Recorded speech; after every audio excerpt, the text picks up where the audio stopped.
This podcast is a production of Great Life Media, Inc.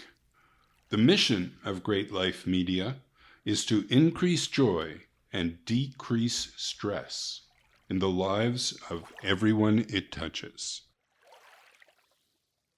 So thank you, Dave, for agreeing to bring all our listeners up to date on your exciting adventure in life. It's going to help people to hear just how much your life has been progressing. Super. Glad to be here. So we talked almost a year ago, and at that point, you helped people to understand some of the changes that were going on in your life as a result of our conversations and the ideas that I have been presenting throughout this podcast. How would you evaluate your life today compared to a year ago? The same, but on steroids. There have been so many more synchronistic events, just surprises, many of them little, some of them not so little, that have happened since then that have just made life really, really interesting and a lot of fun. I think last year I had just met, a type A copywriter who happened to be living 20 minutes away from me. And that was a big discovery for me. I'd also been asked if I would be willing to write a book with another good friend. Both of those were exciting. And I had just won, I forget it was 1 or 2 packages of work for my new copywriting business.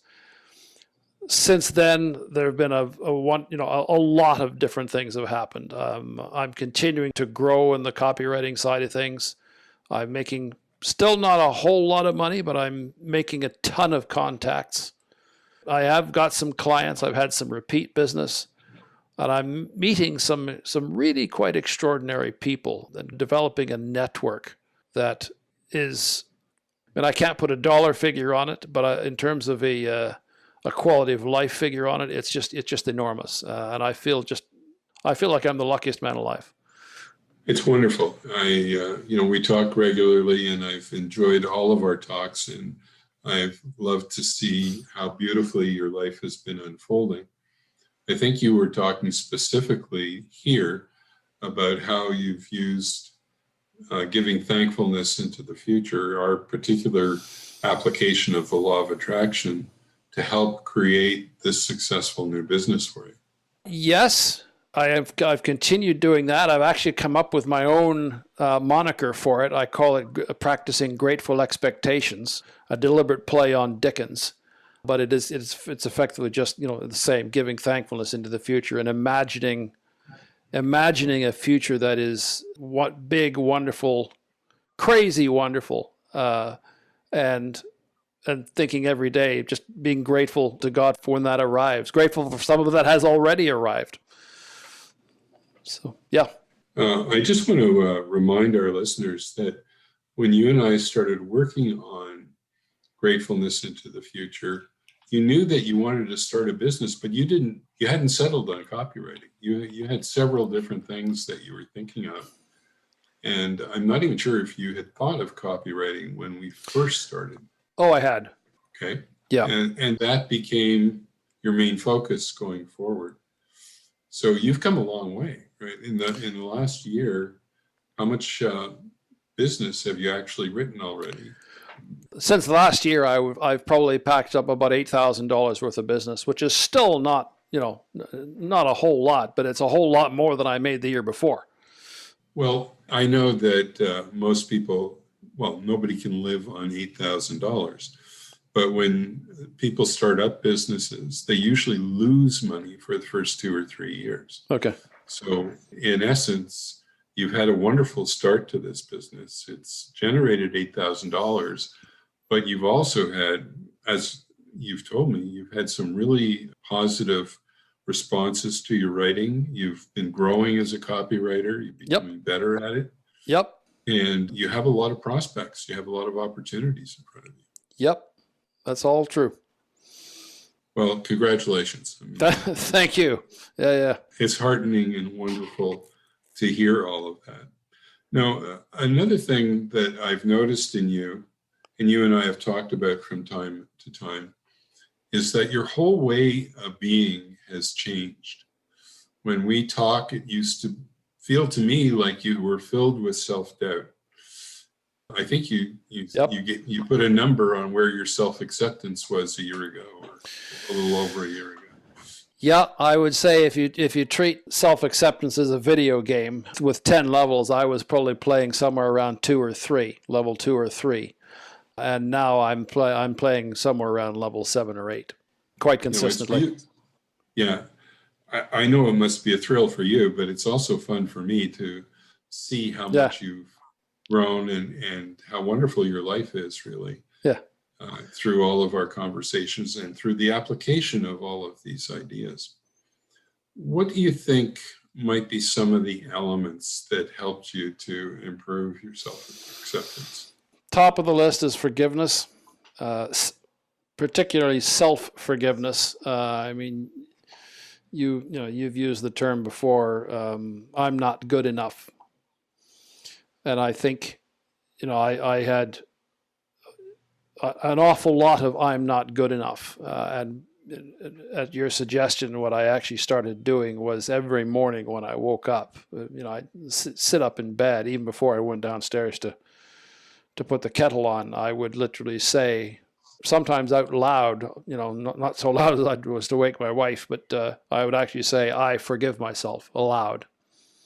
That's powerful. I would also forgive aloud anybody that might be plaguing my thoughts, the resentful thoughts, towards my parents. I would literally aloud say, I forgive, insert the name.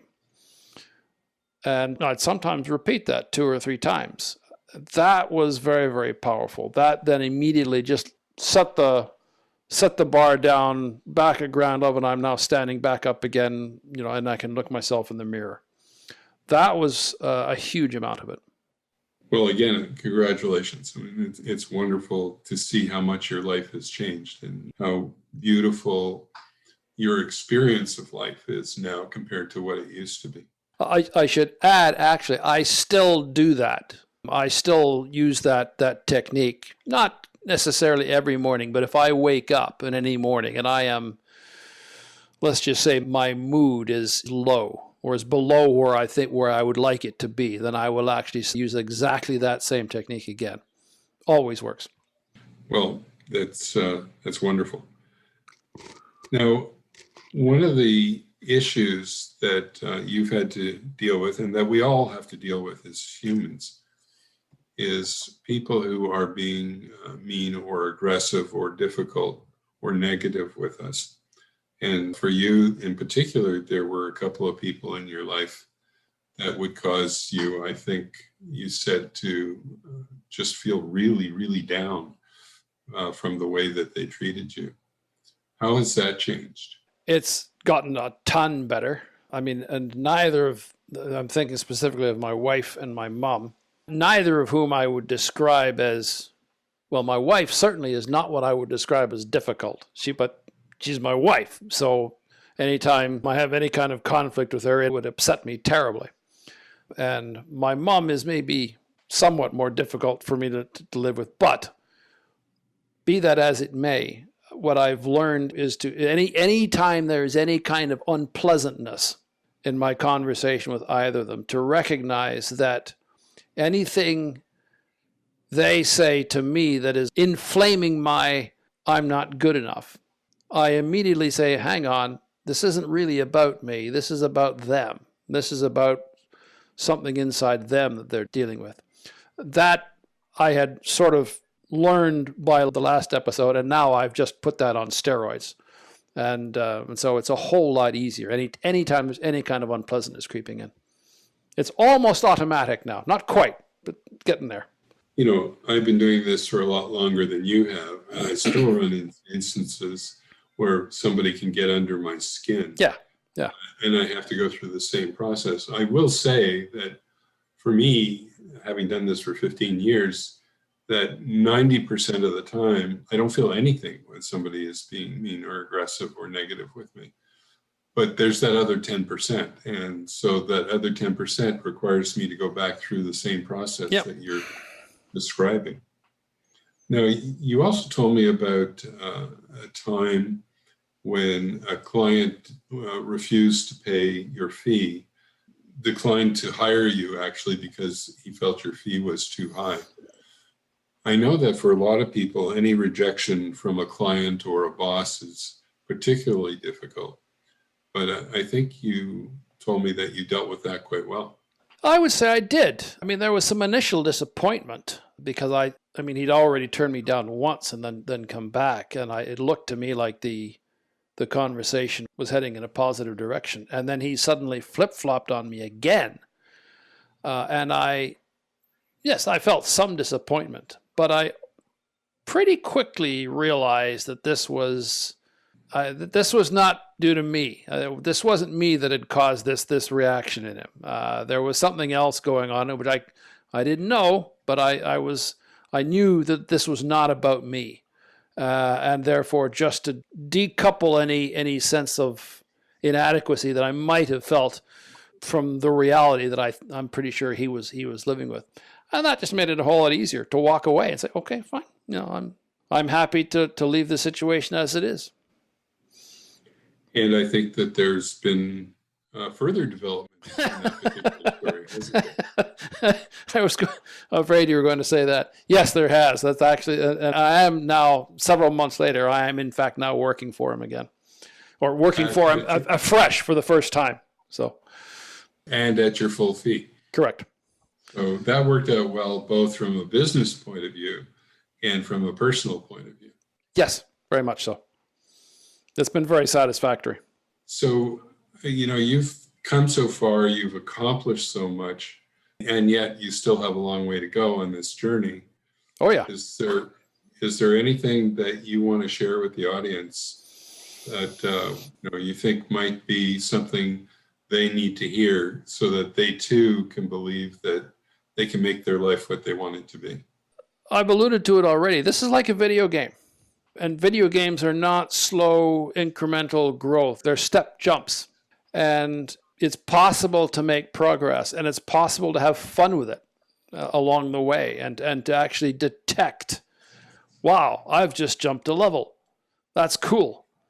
That is what I guess I would emphasize. You're going to have days when you're playing at level 3, when you actually do lose and you have to start over again. Okay, fine. But you're a little bit better. It gets easier. It gets more fun. Yeah, enough said. Well, I want to thank you for sharing, Dave, your journey with me and our audience. Most welcome. I hope that everyone will be inspired and that you will all in the audience say to yourself, yes, I can do it too. Dave can do it, and I can do it too. Thank you, Dave. You're most welcome. Great talking to you. It is hard for some people to accept that life is not about what happens to you. It is about the learning and actions you take to reduce stress and increase joy. Your reaction to any situation is your choice and completely within your control.